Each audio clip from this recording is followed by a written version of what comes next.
Hey there folks, today we're going to be showing you how to replace the rear wheel hub on all 2010 through 2017 Chevy Equinoxes and GMC Terrains.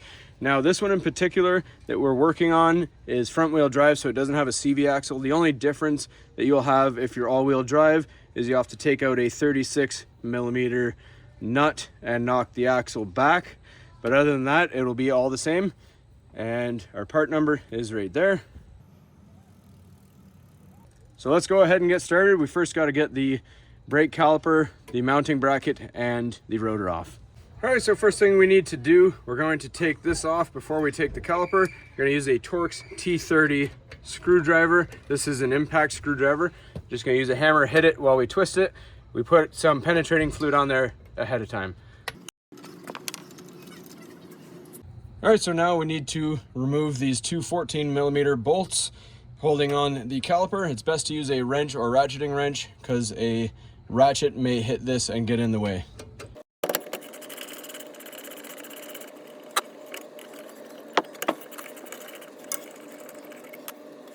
All right, we wiggle the caliper off and we're just going to set it to the back right there.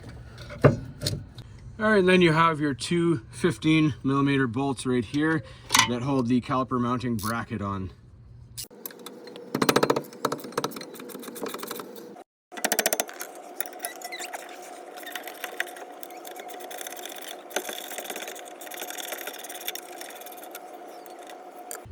All right, and with that, your mounting bracket and your pads come out. And if you leave your pads in, you should be lucky enough just to slide the whole thing as one unit back on. All right, we're gonna try and get this off this rotor here. Now you do need your parking brake off, so just be careful when the vehicle is jacked safely in the air, obviously, because you don't have that holding you. If you can't get it off, you're just gonna hit it with a hammer on these points here, but we seem to be fairly lucky. And if you're reusing the rotor, just keep it in a safe place so it doesn't get damaged.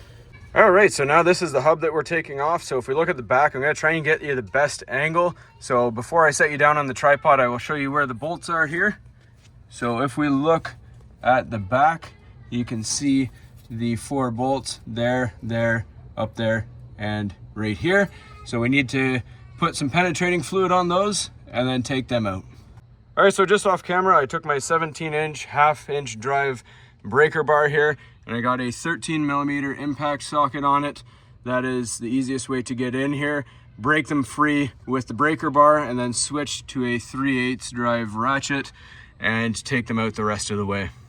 All right, so we just got our small extension on our ratchet there. We just back it off the rest of the way.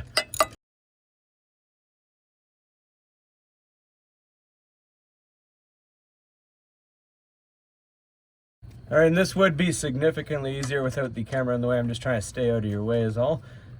So you'd have a lot more leeway and ease of access without the tripod and camera in your way.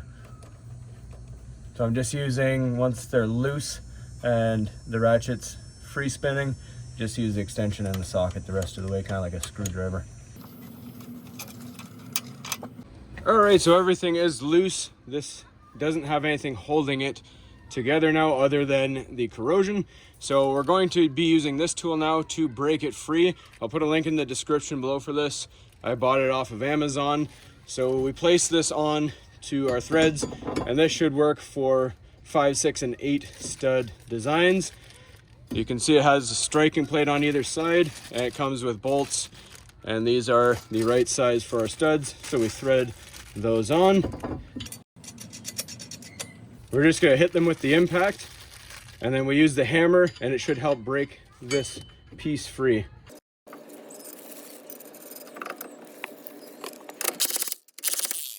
All right, so the instructions of this tool dictate us to hit it from different directions. So now that we have that impact down, we're gonna start from one side and see where it gets us.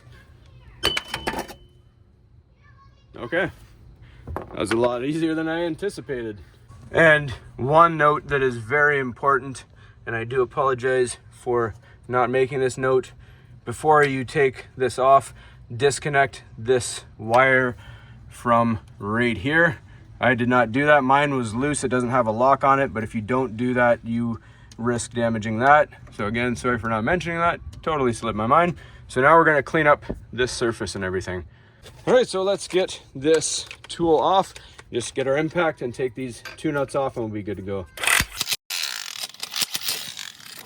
All right, so let's hit this back right here with a little penetrating fluid, and we're going to try and knock this out.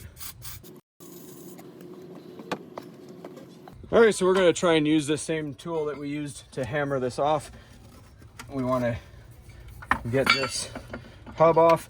So what we're going to do is rest the edge of the brake shoe onto here. You can use a piece of wood if you want. I just don't happen to have one on me. So I'm going to set that there. I'm going to hammer right in the middle there for the hub to come out. We're going to push this rubber grommet through so everything goes through smoothly. I'm going to rotate it around. You can see it's almost out.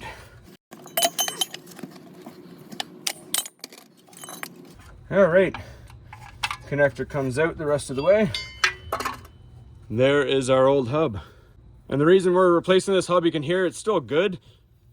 There's nothing wrong with that way.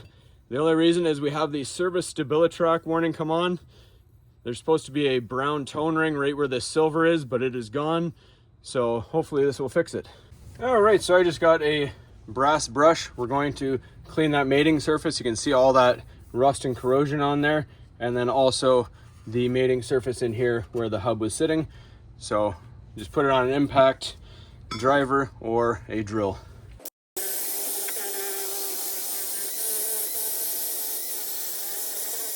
And obviously we're going to get this surface as well to make sure it sits flush and you don't have any thumping or unevenness.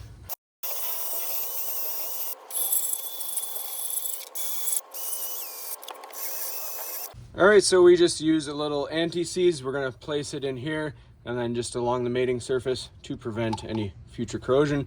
Just gonna do a thin layer. We don't want this on like an oil painting necessarily, just enough to give it a nice surface if you ever have to take it off for any reason in the future. And then we're gonna do a little on the inside here as well. All right, so next, to make things a little easier, we're gonna take those 4 bolts that we took out of the back of the hub. We're gonna put them through. This will help align the shield while we're putting the hub back on. All right, so you may have to give this a slight tug. The spring is wanting to pull it towards the front of the vehicle. So we're gonna grab it and kind of look from above. All right, so we have our new wheel hub here, and it has our tone ring that we're looking for. So now all we gotta do is take this side, goes towards the hole. If you see right there where my finger's going through, that is where your wheel speed sensor and your rubber grommet goes. So we're gonna put that ahead of time, make life a little easier. Push the grommet in all the way. So once you have that seated, things will be a little bit easier. And if you can see right at the back here, I have the speed sensor. I'm going to give it a slight tug. And with those bolts, we're going to tighten them a little bit. If you get 2 of them started, that'll kind of hold it in place. All right, so we have our 13mm socket with our small extension, and we have our 3/8 drive ratchet. Just gotta tighten them down.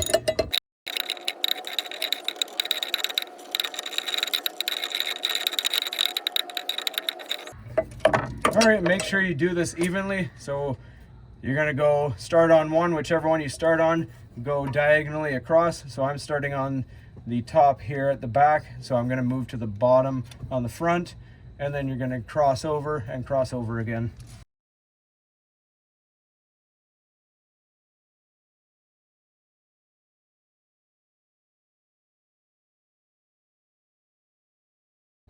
All right, once they're fairly snug, just use a couple fingers to pull your ratchet down. And once they're about decently snug, we're gonna go and grab our torque wrench and torque them down to 52 foot-pounds each. And same cross pattern to keep the hub even. Gonna grab our wiring harness and we clip it into place. Now I'm gonna zip tie mine in because it didn't have that lock, like I said, but we'll do that later off camera. So we're gonna put our rotor on.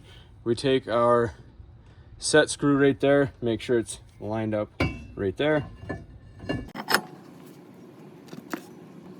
All right, we take our Torx T30 screw, we put it back into place. If you're using a screwdriver, just screw it in. If you're using an impact screwdriver like me, give it a twist and a couple hits. All right, we take our caliper mounting bracket and we slide it into place here.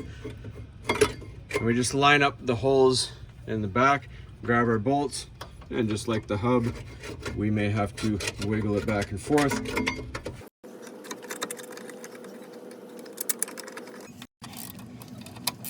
And these two go down to 92 foot-pounds of torque.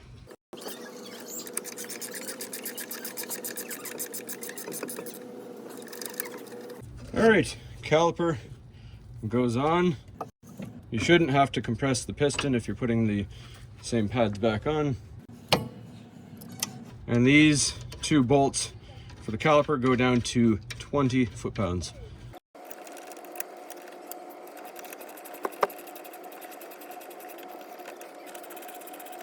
All right, I'm just going to show you the zip tie method I was talking about for this wheel speed sensor if you're missing your locking tab. So I have a small zip tie. I just cut the end off of it. So this very fine end I'm going to stick in with the wheel speed sensor. Put it in just the top right there.